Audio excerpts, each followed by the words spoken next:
podcast, a podcast designed to fill your passenger seat with chat about classic cars, all recorded from my 1968 Morris Minor Peggy. And as you can see, she's back. I'm so thrilled to be back out recording in Peggy, enjoying her. And so today's podcast is obviously about going and getting her, although more details about the actual final restoration things will be coming on that series on the channel. And taking her to her debut event, which was of course the Morris Minor Owners Club Rally, which was always the end goal, and I'm so thrilled that we managed to do it. Well, I didn't do a lot, I just provided some biscuits and some toffee and some hopeful words to the restorer. So this story starts a little bit earlier in the week of last week.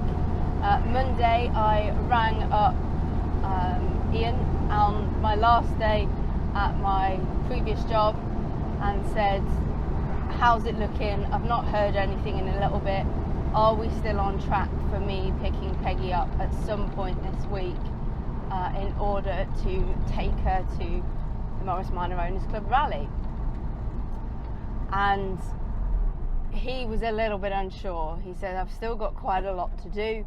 There's still quite a lot of things to go into the car and to finish up. I'll let you know on Thursday. So it was a nerve-wracking time, and I had to come up with a backup plan. So I kept hold of my dad's Singer Chamois for a little bit longer, just in case we needed another classic to go to the Morris Minor Owners Club weekend. It got to Thursday lunchtime, and I rang Ian, and he says, everything's going quite well, I think we'll be fine, I'll call you this evening to confirm. So we were leaving it really tight, because I was leaving Friday morning to go to the MMOC National Rally. So Jamie and I came up with a plan. We would load all of the camping gear up into our modern and all of our other gear and everything that we needed for the weekend. We knew we were going to probably have to take two cars anyway, because there's just so many bits and bobs that you have to take when you're running a young members stand and things, that it's a little bit easier and more comfortable if we've got two cars. So it made sense to kind of ram everything into that modern car, and then on the Friday morning we would either take Lulu the Singer Chamois or go and pick up Peggy. And Thursday evening I was starting to get a little bit nervous. It was 6 o'clock and I hadn't heard anything. It was 7 o'clock and I hadn't heard anything. 8 o'clock, still hadn't heard anything. 9:30, I get a call at night from Ian saying, I've just got back from the test drive. It's been a right nightmare, but she's ready and you can come grab her tomorrow morning. What he'd had issues with was her starting and her ignition. Everything else was fine.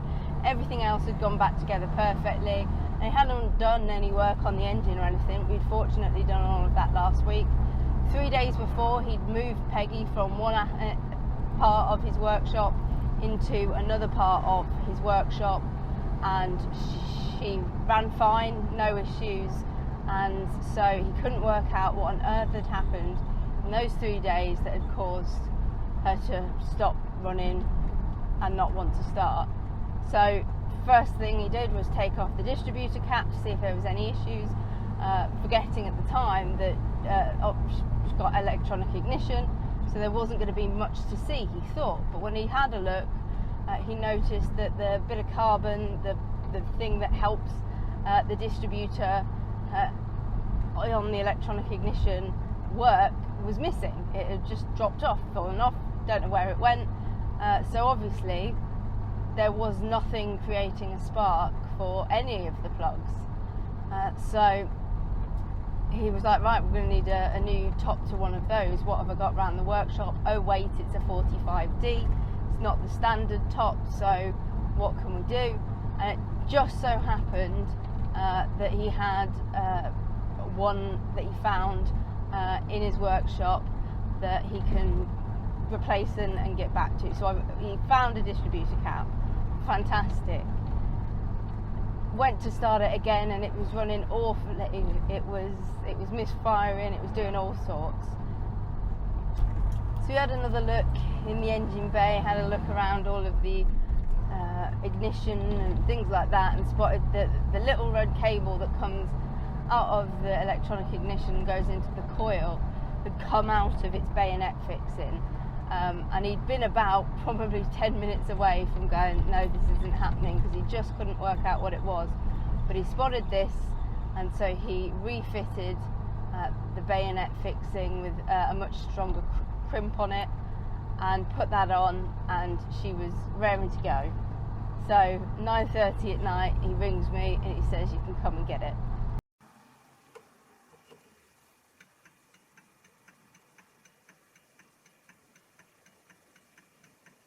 So, following morning, I think it was about 8 o'clock, we left our house to head half an hour in essentially opposite direction to where we needed to be going to go pick up Peggy.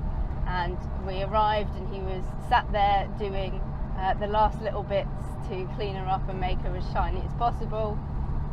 I, at the time, still had her front number plate because I'd done a little bit of a paint touch up on that to tidy it up and make it look a bit more impressive with the rest of the car. And so we fitted her front number plate, we fitted her rear name sticker because she's got a new rear window, and then it was time to head a bit more in the correct direction, but my parents were both like, you can't go showing your car off to everybody this weekend and us not have seen it. So I stopped off at my mum's work and I stopped off to see my dad to show them Peggy in all of her completed finery. And she was quite an impressive thing to behold. I was absolutely thrilled to be showing them what had been done, and also that it had been done on time and we'd been able to go and get her. From there, it was a convoy along the A14 with Jamie in our little Kia Picanto and me, really taking the young members' tradition of throwing a car straight on test drive halfway across the country. And we were meeting the young members at the brilliant Gilks Cafe in Caneaton for lunch to all meet up so that we would be able to camp together. So we headed that way, got ourselves there, and we'd made a brief stop on the way for just to stretch our legs and pop to the toilet and stuff like that. And I said to Jamie, when we get to Caneaton, you hop in front of me and pull in, and they'll look confused because they'll recognise the modern car and they'll think what's going on, and then I'll pull in a few moments later. So we did that. Jamie pulled in. He joked that I was behind in the chamois and I'd catch him up in a second, and then the young members were all stood there watching down the road as Peggy pulled in. I hadn't told anyone apart from Tash that we'd finally had the call, and some of them had thought that when I'd said on Monday I'm not sure if Peggy's going to make it, I'd already picked her up and I was keeping it under wraps, but that was not the case. It genuinely was a mad dash on the Friday morning to go and collect her and to bring her, but she looked absolutely fantastic, and they all absolutely loved seeing her, so that was brilliant. And then it was time to have some lunch and have a chat, catch up with everyone, and get some photos. We got a really cool photo on the lawn just outside of Gilks, and then head in convoy to British Motor Museum, which is where Morris Minor Owners Club were hosting their national this year. We all headed in convoy to be able to camp together because of how the camping and stuff was working. So a big enough group of us as we could all met at Gilks, one arriving just in time to be able to join our convoy. We basically pulled in, they turned around, and then we all carried on, kind of thing. But we made it, got ourselves all camped together up at the top, out of the way of everybody else as best we could. Bell tents started all being erected, and then sat ourselves in for the evening. Friday evening is always about kind of catching up with everyone, seeing how everyone's trip was, identifying any issues that need to be rectified with the auto jumble the following day. So for example, Nathaniel's clutch was on that list. What other things people were keeping an eye out for? There was a bit of wine and things consumed, and also a curry ordered to the campsite for us to all enjoy together. So a really great evening, all sat round chatting, and it's always really nice just being surrounded by our tents and our cars. I also had the brilliant opportunity to hand out many of the young members' pre-orders of the young members' top trumps that we had made. So we've had a load of top trumps made with the young members' own cars on them. So some of them pre-ordered those, and we were able to hand all of those out. We head off to bed after the camp marshal tells us that it's now time to start being a little bit quieter and things. So we head off to bed, and up the next morning, ready to start the national weekend.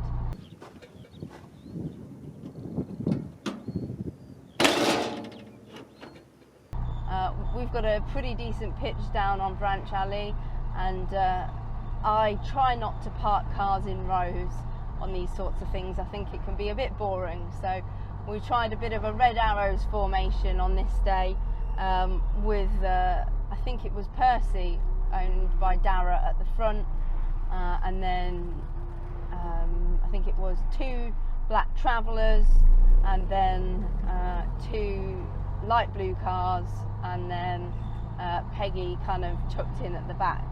I was supposed to do some talks on the stage on the Saturday and then some others on the Sunday, but there was a bit of an issue with the stage getting set up, so we ended up postponing all of those to the Sunday. But we did get some kind of crude recordings of those, and what I'll do is I'll pop those up on the YouTube channel if you'd like to catch up on some of those talks if you didn't manage to attend, or if you were part of them and you'd like to kind of see how it all went. So those will go up probably over the next couple of weekends as a little bit of extra content on the YouTube channel.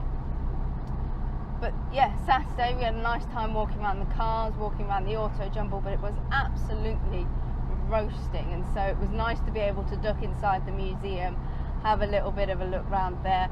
I don't think I've done a proper look round there since my very first visit, because every other visit that I've done, I've been so busy outside with what's been going on at the events, I've just not had chance. But thankfully, the way that the Morris Minor Owners Club rally worked is that I've basically got an annual pass for the year now, so I'll look for an opportunity to go down and just actually do the museum, and catch up on all of the changes and things that have happened there since nearly 2 or 3 years ago now, I suppose. And I have to say, one of my absolute favourite things about the museum is the fantastic cafe. I love the sandwiches and stuff that they do there, so it was great to grab a sandwich and a bit of a sit down as well out of the heat of the day outside. But yeah, fantastic time, great walking around all of the cars, and seeing some of the fantastic displays on Branch Alley. And towards the end of the day, the young members all took their cars into the arena, and I did a quick little whistle-stop interview with each of them about their cars, which I think went really well, and it was nice to be able to showcase the young members in their cars to a little bit of an audience, which was quite nice. After the cars came out of the arena, we took them up to the campsite and tried desperately to find a pub that we could all book into for a meal. Struggled, went for a drive to a pub, ended up sat outside the pub for about an hour and a half waiting for there to be space for us to go in, but we did eventually manage to all have a meal together at the pub, and then go for a bit of a drive on the way home, and then head back to the campsite for an evening sat round. We thought we'd be having a little bit more to drink, but we ended up fixing each other's cars. Nathaniel had managed to find the clutch relay that he needed for his car on the Auto Jumble, and a few other little jobs on a few other people's cars that were doable in a field. So that was quite nice, and it is good how all the young members are willing to help each other out with those sorts of jobs that mean that someone's going to make it home and things like that in a way that's hopefully not on the back of a recovery truck. And now that it is after the event, and I know that everybody made it home okay, the repairs were clearly successful. A bit earlier to bed that night, and I was kind of grateful for it because it started absolutely throwing it down, and a real wind outside. And I won't lie, I was a bit worried because Peggy had only just come back, and I didn't want her getting wrecked or ruined by anything blowing into her or whatever, but she survived the night.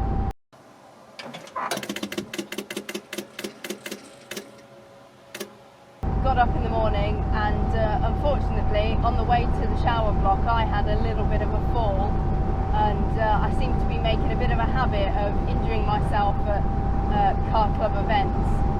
So Jamie had to come and rescue me, and then I came back up, and thankfully one of the most comfortable places was in Peggy's driving seat. And whilst I'd been down at the shower blocks and getting myself sorted, the young members had made a decision about the layout of the stand for Ranch Alley, and they were going for, again, a little bit of a triangle formation with Peggy at the front, which was very sweet of them to have decided on. I think it was 2 Series 2s, 2 other cars, I can't remember which ones they were, and then Patch, Gaydon's car in the middle. So again, a nice interesting display of cars, and it worked for us because when it came to the awards at the end of the day, the young members display was noted as one of the better ones, and we won a box of celebrations for our efforts, so that was fantastic. Once Peggy was down, grabbed some breakfast, and then got ready for what was set to be about a 2-hour stint on the stage, but I managed to get through everything a little bit quicker and a little bit smoother once we got started. So ended up being about an hour and a half, which was a little bit more manageable, and had a fantastic time. We had a panel about modifying and making Morris Miners your own, a panel of some fantastic women who are involved with Morris Miners, a panel about the usability of the earlier Morris Miners, so the Series MMs and the Series 2s, which was fascinating because they're not cars that I know loads about, so it was really cool to hear some of the stories from the 2 owners that we had about those. And then we had a panel where our young members were talking about the relationships that they'd managed to form with people in their branches that had helped them keep motoring, which was brilliant. After that, we were thrown straight into the young members doing the condition class judging, and that was a real challenge. We'd had to allocate a couple of people to each type of car and then send them around to do all of their condition class judging, and it was really time consuming for some of those categories, particularly the 1,000 saloons, which I think the lads took about 2 hours and a half to get round all of the cars that had displayed themselves for judging. So absolutely fantastic work by all of the young members, and it was nice to have them all there kind of watching the trophies being handed out, and the public support for their hard work on it all. I myself had ended up judging the custom and modified class, and also the non-Morris Minor or the visiting classics class, which were 2 smaller classes that I hadn't allocated, so I was able to kind of just do those myself quite quickly after some lunch. But Sunday was a whole lot colder and a lot less sunny, so it was a bit more manageable to have things to go around and have to do. But equally, you wish that you'd had more time to go into the museum just to warm up a little bit. And I was a little bit worried that we weren't going to get our tent down dry and it was going to be a repeat of the Women's Weekender. Thankfully, whilst I was there helping hand out trophies and things, Jamie was able to go up and start making a start on decamping our campsite.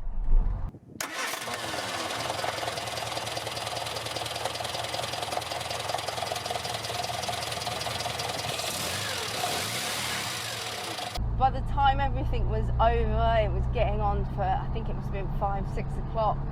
It must have been about 5 o'clock, I think. And we said our goodbyes to everyone. Some people had already had to leave, and then headed on. And